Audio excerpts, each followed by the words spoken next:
లేదు లేదనుచు ఎందరు వాదించిన లేకపోదు పరిపూర్ణము. తా పోదు పోదనుచు నిల్పిన పోదని అనుకోకు ఎరుక పోనే పోతుంది. గట్టిగా లేచి పోనే పోతుంది. భేదము లేని వారి చేయరు కాది పాదు పెకిలించేటి పద్ధతినెరిగితే పోనే పోతుంది. గట్టిగా లేచి పోనే పోతుంది. జై నిజ గురుభ్యో నమః. జై అమలాంబ సమేత అనుభవానందరాజ యోగేంద్ర ప్రభుస్వాముల వారి దివ్య చరణార విందములకు ద్వాదశి వందనములు సమర్పించుకొనుచు శ్రీమద్భాగవత కృష్ణ ప్రభు దేశికేంద్రుల వారిచే విరచితమైన శక్తిద్వయ నిరాసకంబకు శుద్ధని గుణదత్త కందార్థ దరువులు గురుమంత్ర ప్రతాపం 14వ కందార్థాన్ని ఈరోజు ముచ్చరించుకుంటూ ఉన్నాం. గత కందార్థంలో సూర్యునిలో చీకటి లేనట్లుగానే ఈ చీకటి తనకు తానుగా వచ్చి ఆ తేజోనిధి అయినటువంటి సూర్య ప్రకాశాన్ని కాంచిన వెంటనే చీకటి నిలువనట్లుగా తెలుసుకోమని, తద్విధానంగానే బయలును ఉండజూసినటువంటి ఎరుక, దానితో కలిగినటువంటి భ్రమరూపమైనటువంటి బ్రహ్మాండములు కూడా ఇక లేనివని, అలా తీసివేసినట్లయితే ఇక భ్రాంతి మరలా జనించదు అని శిష్యునికి దృఢత్వాన్ని అందజేసినటువంటి గురుదేవులు, నాయన శిష్య, ఈ ఎరుక గురించి ఇది ఎలా లేనిదో తెలియజేస్తాను నాయన. లేదు లేదనుచు ఎందరూ వాదించిన లేకపోదు పరిపూర్ణము.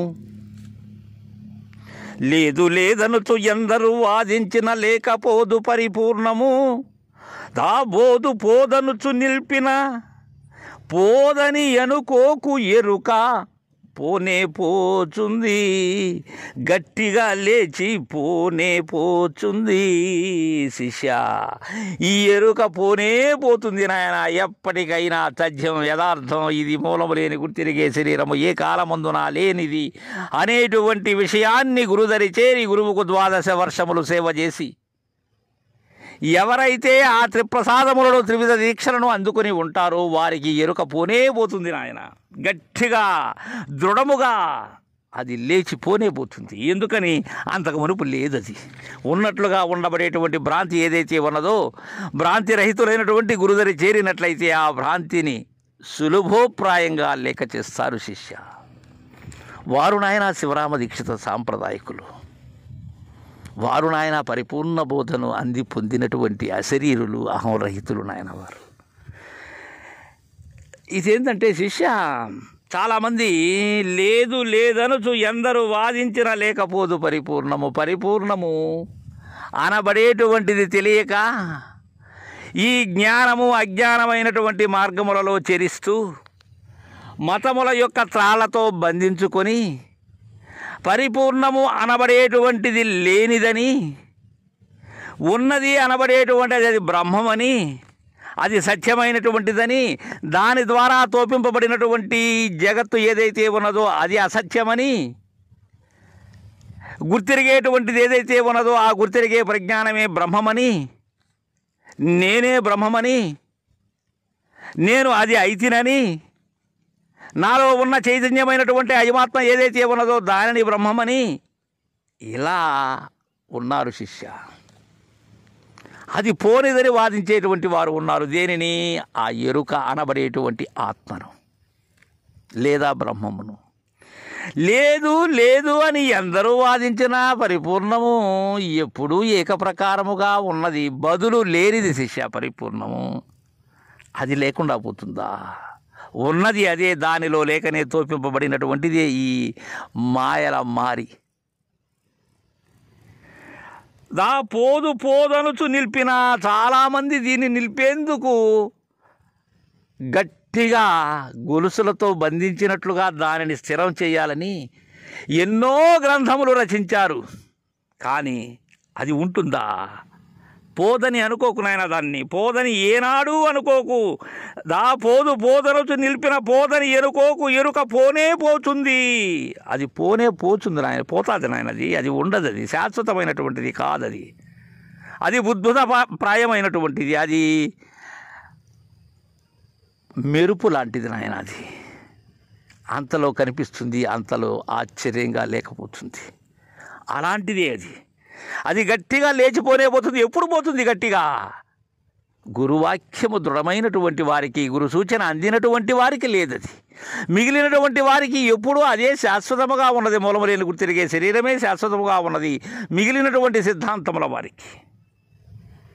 అయితే ఎలా అంటే శిష్య, ఇది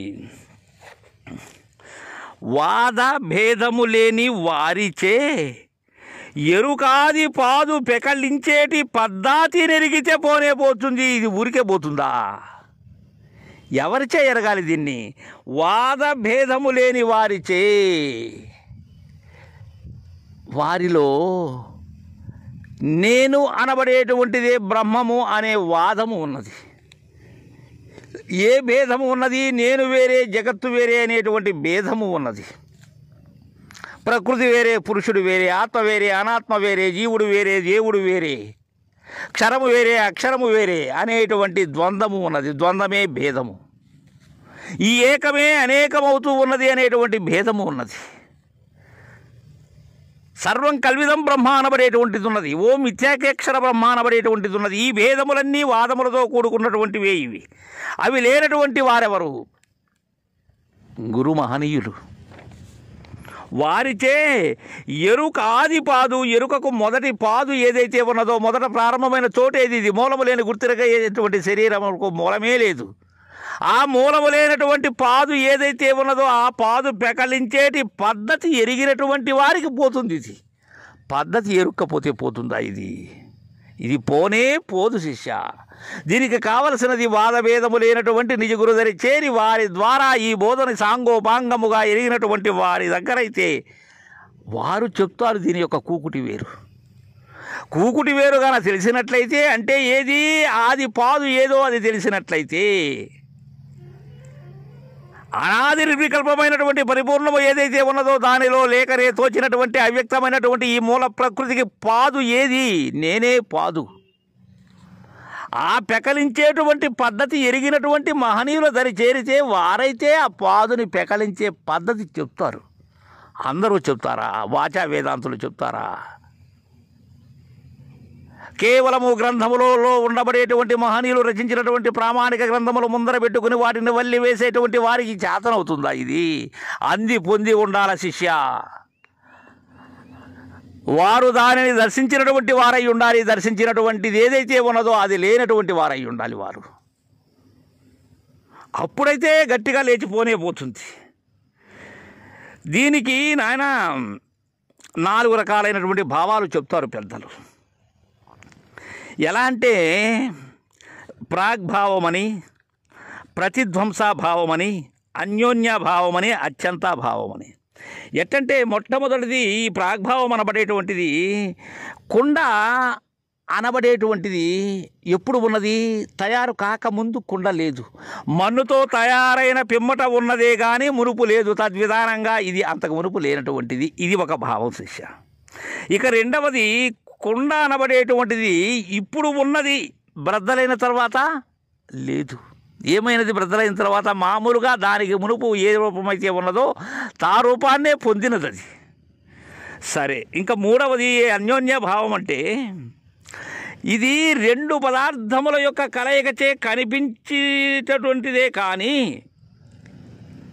ఇది ఒక్కటిగా కానరాదు శిష్య. ఇది ద్వంద్వములతో కూడి ఉన్నది. ఈ నేను మేనులుగా ఉన్నది. ఎలా అంటే 2 చేతులు కలిసినప్పుడు వచ్చేటువంటి చప్పుడు ఏదైతే ఉన్నదో, 2 చేతులు కలవక మునుపు ఉన్నది ఆ చప్పుడు లేదు నాయన. అట్టనే ఇది ఈ ఉపాధిని ఆసరా చేసుకుని ఉండబడేటువంటిదే నేను. ఇది ఆవరణ విక్షేపములుగా ఉండబడేటువంటిది. ఇది ఇంకొకటి అత్యంత భావం అనబడేటువంటిది ఏంటంటే అసలు ఏ కాలమందు లేదు. ఇది ఎలా? భ్రాంతి మాత్రమే. కుందేటి కొమ్ము అనబడేటువంటిది ఉన్నదా? కుందేటికి కొమ్మే లేవు, చెవులే అవి నెక్కబడుచుకున్నప్పుడు నీవు వాటిని కొమ్ములుగా భ్రమిస్తూ ఉన్నావు. అదేవిధంగా గగనంలో పుష్పం లేదు, కానీ నీ యొక్క భ్రాంతి. తద్విధానంగా ఈ 4 భావాల ద్వారా కూడా వాదభేదము లేనటువంటి వారిచే ఈ ఎరుక యొక్క మొదలు ఏదైతే ఉన్నదో దానిని పెకలించేటువంటి పద్ధతి తెలిసినట్లయితే ఇది గట్టిగా లేచిపోనే పోతుంది అని మనకు కృష్ణప్రభు దేశికేంద్రుల వారు 174వ కందార్థం ద్వారా తెలియజేశారు. జై గురుదేవా.